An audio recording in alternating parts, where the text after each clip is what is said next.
നമ്മുടെ ചാനലിൽ കഴിഞ്ഞ കുറച്ച് ദിവസങ്ങളായിട്ട് ഞാൻ കുറേ കമ്മ്യൂണിറ്റി പോൾ ഇട്ടായിരുന്നു കേട്ടോ. അത് നമ്മുടെ ഓരോ ക്രോഷ്യ ചെയ്യുന്ന ആൾക്കാരും എങ്ങനെയാണ് ചിന്തിക്കുന്നത്, എന്തൊക്കെയാണ് അവരുടെ തോട്ട്സ് എന്നറിയാൻ വേണ്ടിയിട്ടാണ് ഞാൻ ആ ഒരു ഇതിട്ടത്. സത്യം പറഞ്ഞു കഴിഞ്ഞാൽ എൻ്റെ റിസൾട്ട്സൊക്കെ വന്ന് ഞാൻ ആ പോളൊക്കെ കണ്ടു കഴിഞ്ഞപ്പോൾ ചെറിയൊരു അത്ഭുതവും എന്നാൽ കുറച്ചൊക്കെ അറിയാവുന്ന കാര്യങ്ങളും ഒക്കെ വെച്ചിട്ടാണ് അത് വന്നത്. നമുക്ക് ആ ഒരു പോൾ വെച്ചിട്ട് ഓരോ ക്രോഷ്യറിൻ്റെയും സൈക്കോളജി എന്താണെന്നൊന്ന് നോക്കിയാലോ. നമ്മൾ ഈ വീഡിയോയിൽ ചെയ്യുന്ന സ്റ്റിച്ചിൻ്റെ പേര് ബീൻ സ്റ്റിച്ച് എന്ന് കേട്ടോ. ഇത് എങ്ങനെയാണെന്ന് അറിയണമെന്നുള്ളവർ ഇവിടെ മേളിൽ കാണുന്ന ലിങ്കിൽ ക്ലിക്ക് ചെയ്താൽ മതി. ഞാൻ ഓൾറെഡി ഇതിൻ്റെ ഒരു ലോങ് വീഡിയോ ഇട്ടിട്ടുണ്ട് കേട്ടോ. അതേപോലെ ബുക്ക് ഇനി സ്വന്തമാക്കാത്തവർക്ക് ഇനി വെറും 3 ദിവസം ഉള്ളൂ കേട്ടോ ഓഫർ തീരാൻ വേണ്ടിയിട്ട്. താല്പര്യമുള്ളവർക്ക് താഴെ ഞാൻ അഗെയിൻ ലിങ്ക് കൊടുത്തിട്ടുണ്ട്, ഡിസ്ക്രിപ്ഷനിൽ ലിങ്ക് ഉണ്ട് കേട്ടോ. പെട്ടെന്ന് തന്നെ നമുക്ക് വീഡിയോയിലേക്ക് പോവാം. എങ്ങനെയാണ് ക്രോഷ്യ ചെയ്യുന്ന ആൾക്കാരുടെ മനഃശാസ്ത്രം അല്ലെങ്കിൽ സൈക്കോളജി വർക്ക് ചെയ്യുന്നതെന്ന്. ഈ ഒരു പോള് കണ്ടോ, ഇതിൽ 60% മുകളിലുള്ള ആൾക്കാരും പറഞ്ഞിരിക്കുന്നത് ഒരു കാര്യമില്ലാണ്ട് എന്തിനെന്ന് പോലും അറിയാതെ നൂലുകൾ കാണുമ്പോൾ അത് വാങ്ങിക്കൂട്ടുന്നു എന്നുള്ളതാണ്. സത്യം പറഞ്ഞു കഴിഞ്ഞാൽ ഞാനും ഇങ്ങനെ തന്നെയായിരുന്നു. ഇത് സത്യം പറഞ്ഞു കഴിഞ്ഞാൽ സൂചിപ്പിക്കുന്നത് നമുക്ക് ഇതുകൊണ്ടൊക്കെ ഒരുപാട് നല്ല കാര്യങ്ങൾ ചെയ്യാൻ പറ്റും എന്നുള്ളൊരു ആത്മവിശ്വാസമില്ലേ, ആ കഴിവിന്മേലുള്ള വിശ്വാസമാണ് നമ്മളെ ഇത്രയധികം വാങ്ങിക്കൂട്ടാൻ പ്രേരിപ്പിക്കുന്നത്. അതൊരു നല്ല കാര്യമാണെങ്കിൽ തന്നെയും സെൽഫ് ബിലീഫ് പോലെ തന്നെ ഏറ്റവും ഇമ്പോർട്ടൻ്റ് ആയിട്ടുള്ള കാര്യമാണ് സെൽഫ് കൺട്രോളും. അപ്പം നമുക്ക് യാൺ മേടിച്ച് കൂട്ടാൻ ഒരു ആവശ്യമില്ലാതെ മേടിച്ച് കൂട്ടാൻ തോന്നുന്ന സമയത്ത് ഓൺലൈനിൽ പോയിട്ട് ജസ്റ്റ് കാർട്ടിലോട്ട് ആഡ് ചെയ്തിടുക. അതിനുശേഷം അവിടെ കണ്ട് ആസ്വദിക്കുന്നതിൻ്റെ അപ്പുറത്തേക്ക് പേ ചെയ്യാണ്ടിരിക്കുക. ഇത് തന്നെയാണ് നമ്മളൊരു ഷോപ്പിലും പോകുമ്പോൾ നടക്കുന്നത്. ഒരു 10-15 മിനിറ്റ് നേരം ഈ ഒരു യാണിൻ്റെ ചുറ്റിപ്പറ്റി നടന്നു കഴിയുമ്പോൾ നമ്മുടെ മൈൻഡ് ഒത്തിരി സ്ട്രെസ് റിലീഫും ഫ്രീയും ആവും. അതിന് നമുക്ക് യാൺ മേടിക്കണം എന്ന് തന്നെയില്ല, ആ ഒരു ഡോപ്പമിൻ റിലീസ് വരും ഇത്രയധികം കളർ നമ്മുടെ മുഖത്ത് കാണുമ്പോൾ കേട്ടോ. ഇതേ സെയിം പോളിന് ഏറ്റവും കുറവ് പേര് കുത്തിയിരിക്കുന്നതാണ് ഉറക്കത്തിൽ പോലും സ്റ്റിച്ച് എണ്ണുന്നത്. ഒരു സ്ട്രെസ് എന്തെങ്കിലും നമ്മുടെ പകൽ സമയത്തുണ്ടെന്നുണ്ടെങ്കിൽ അതാണ് ഉറക്കത്തിൽ നമുക്ക് വരിക. അപ്പോൾ മാക്സിമം ആൾക്കാരും ക്രോഷ്യ ചെയ്യുന്ന പ്രോസസ്സിനെ ഒരു സ്ട്രെസ് ഫ്രീ ആയിട്ട് അല്ലെങ്കിൽ റിലാക്സേഷൻ കിട്ടാൻ വേണ്ടിയിട്ട് കാണുന്നതുകൊണ്ടാണ് നമുക്കതൊരു സ്ട്രെസ്സായിട്ട് ഉറക്കത്തിലോട്ട് അത് കണ്ടിന്യൂ ചെയ്ത് പോകാത്തത്.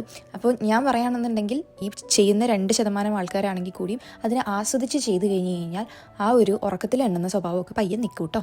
ഈ രണ്ടാമത്തെ പോളിൽ കണ്ടോ, ഇതിലൊരു സെയിം പോലെയാണ് 2 ഓപ്ഷൻസും വന്നിരിക്കുന്നത്. ഒന്നെങ്കിൽ എണ്ണത്തിൽ മാത്രം ശ്രദ്ധിക്കും, അല്ലെങ്കിൽ പാട്ടും പോഡ്കാസ്റ്റൊക്കെ കേട്ടിരിക്കും. എനിക്ക് തോന്നുന്നത് നമ്മളിൽ പലരും ഇത് രണ്ടും ചെയ്യുന്നവരാണ്. കാരണം ഇതുപോലെ എണ്ണം തെറ്റിക്കഴിഞ്ഞാൽ നമ്മുടെ ഒരു പ്രൊജക്റ്റ് മൊത്തം കൊളാവും.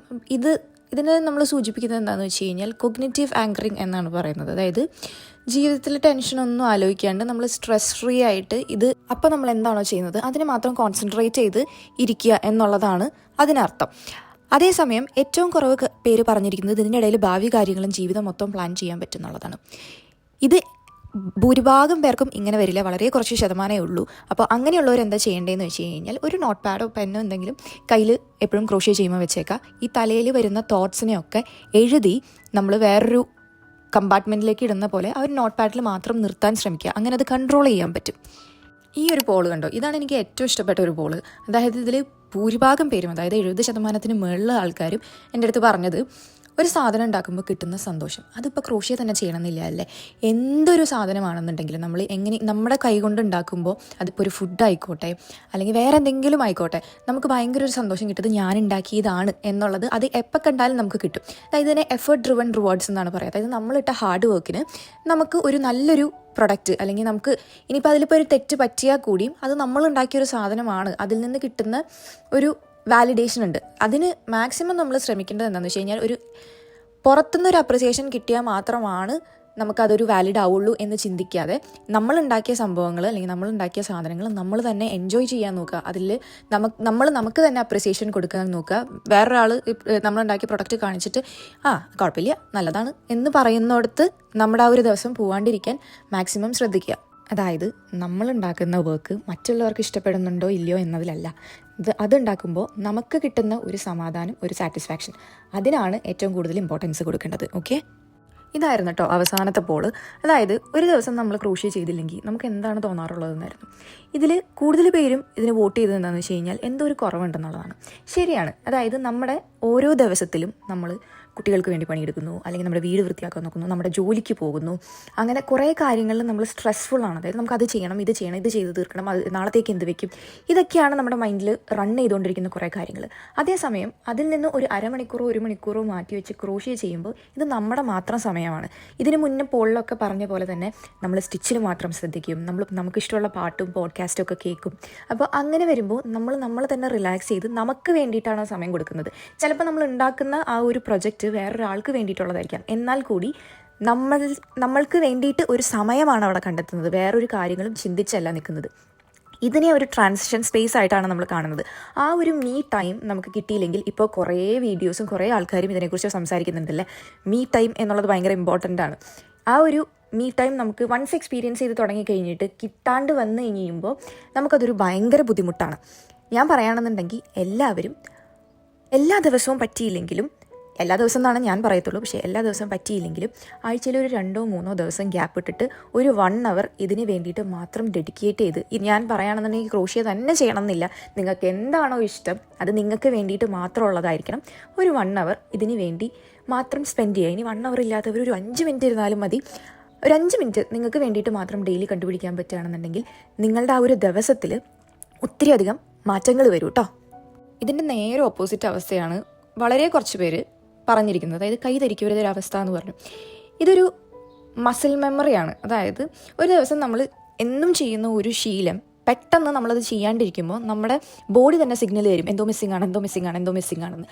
അതുകൊണ്ട് മാത്രമാണ് അത് വരുന്നത്. അത് നമുക്ക് ഈ പറഞ്ഞ പോലെ ഒരു 5 മിനിറ്റ് എല്ലാ ദിവസവും, 5 മിനിറ്റ് എങ്കിലും എല്ലാ ദിവസവും നിങ്ങൾക്ക് വേണ്ടിയിട്ട് ആ ഒരു സൂചിയും നൂലും എടുക്കാൻ ഒരു സമയം കണ്ടെത്തുക. അത് മാക്സിമം സൂചിയും നൂലും ഈ ഒരു നമ്മൾ എവിടെയാണോ കൂടുതൽ സമയം സ്പെൻഡ് ചെയ്യുന്നത്, അതായത് നമ്മുടെ കണ്ണ് എവിടെയാണോ ഏറ്റവും കൂടുതൽ സമയം എത്തുന്നത് അവിടെ ഒരു സ്പെയറായിട്ട് വെക്കുക. അതിപ്പോൾ ഒരു ഫുൾ പ്രൊജക്റ്റ് ആവണമെന്നില്ല, ജസ്റ്റ് ഒരു ഗ്രാനി സ്ക്വയറോ അല്ലെങ്കിൽ ഒരു കോസ്റ്ററോ എന്തെങ്കിലും മതി. ജസ്റ്റ് ഒന്ന് 5 മിനിറ്റ് നേരത്തേക്ക് ഒരു 4 സ്റ്റിച്ച് ഇടാൻ പറ്റുന്നത് മതി. അത്രയും വരെ ചെയ്ത് കഴിയുമ്പോൾ നമ്മുടെ ഈ ഒരു തന്നെ നമ്മുടെ മൈൻഡും ബോഡിയും തമ്മിലുള്ളൊരു ഒരു ബന്ധം അത് പിന്നെയും റെഡിയാവും. അതേപോലെ ഈ ഡോപ്പമിൻ റിലീസ് ചെയ്ത് നമുക്ക് ആ ഒരു ദിവസത്തിലെ മാറ്റം നിങ്ങൾക്ക് അറിയാൻ പറ്റും. ഇതൊക്കെ നിങ്ങളുടെ പോളുകൾ വെച്ചിട്ട്, നിങ്ങൾ എന്താണോ പറഞ്ഞത് വെച്ചിട്ട് എനിക്ക് മനസ്സിലായതും ഞാൻ ഒത്തിരി റിസർച്ച് ചെയ്തിട്ടും കിട്ടിയ കാര്യങ്ങളാണ് കേട്ടോ. ഇതേ തന്നെ നോക്കിക്കഴിഞ്ഞ് കഴിഞ്ഞാൽ നമ്മൾ ഇതിനെക്കുറിച്ച് പലരും പഠിച്ചതുണ്ട്. അതായത് ക്രോഷിയോ നിറ്റിങ്ങോ അങ്ങനെ എന്തെങ്കിലും സൂചി നൂലും വെച്ച് ചെയ്യുന്ന ആൾക്കാരുടെ ഹൃദയമെടുപ്പ് ഒരു 11 ബീറ്റ്സ് വരെ കുറയുന്നുണ്ടെന്ന്. അതായത് വളരെ കാമായിട്ടാണ് നമ്മൾ ഈ ഒരു സമയത്ത് വർക്ക് ചെയ്യുന്നത്. അതേപോലെ തന്നെ വേറൊരു സ്റ്റഡിയിൽ പറയുന്നത് എന്താണെന്ന് വെച്ച് കഴിഞ്ഞാൽ, നമ്മുടെ പ്രായം ആകുമ്പോൾ നമുക്ക് വരുന്ന ഓർമ്മക്കുറവ്, തലച്ചോറിൻ്റെ പ്രവർത്തനക്കുറവ്, ഇതൊക്കെ തടയാൻ ക്രോഷ്യ പോലെയുള്ള ക്രാഫ്റ്റുകൾ ഒത്തിരി സഹായിക്കും. പണ്ടത്തെ ആൾക്കാർ ഒത്തിരി പണിയെടുത്ത് ഹാർഡ് വർക്ക് ചെയ്ത് അവരെപ്പോഴും ഫിസിക്കലി ആൻഡ് മെൻ്റലി കീപ്പപ്പ് ചെയ്ത് വെക്കില്ലേ, അതേപോലെ തന്നെ നമുക്ക് ചെയ്യാൻ പറ്റുന്ന ഒരു കാര്യമാണ് ഈ ക്രാഫ്റ്റ് ചെയ്യുക എന്നുള്ളത്. അപ്പോൾ നമ്മുടെ ബ്രെയിൻ എപ്പോഴും യങ്ങായിട്ട് തന്നെ ഇരിക്കും.